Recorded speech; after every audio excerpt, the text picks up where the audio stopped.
ରାଧେ ରାଧେ ସାଙ୍ଗମାନେ, ଦେଖନ୍ତୁ ଇଏ ହେଉଛି ଆମ ଗଛର ଶତ୍ରୁ। ନର୍ସରୀରେ ଗଛ ଗୁଡ଼ିକୁ ଏମିତି ଗୋଟେ ବାସ୍କେଟ୍ରେ ଲଗେଇକିରି ଦିଅନ୍ତି। ଏ ବାସ୍କେଟ୍ ରହିବା ଦ୍ୱାରା ଗଛଟି ଠିକ୍ ସେ ଗ୍ରୋ କରେନି, ଆଉ ପରେ ପରେ ଗଛଟି ମରିଯାଏ।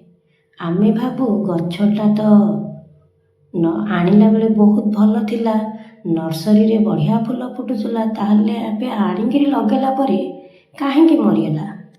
ଆମେ ନିଜକୁ ନିଜେ ବ୍ଲେମ୍ କରୁ।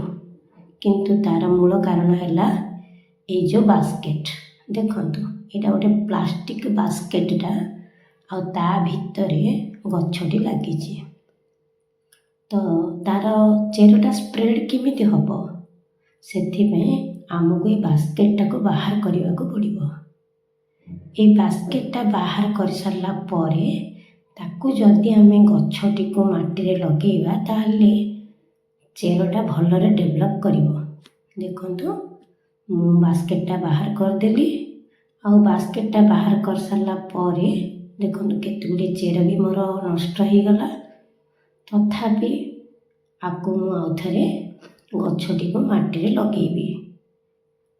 ମୁଁ ତା ଆଗରୁ ଆକୁ ଲଗେଇ ଦେଇଥିଲି, ଗୋଟେ ପେଷ୍ଟିସାଇଡ଼୍ ସବୁ ଦେଇକିରି ଆକୁ ଲଗେଇ ଦେଇଥିଲି।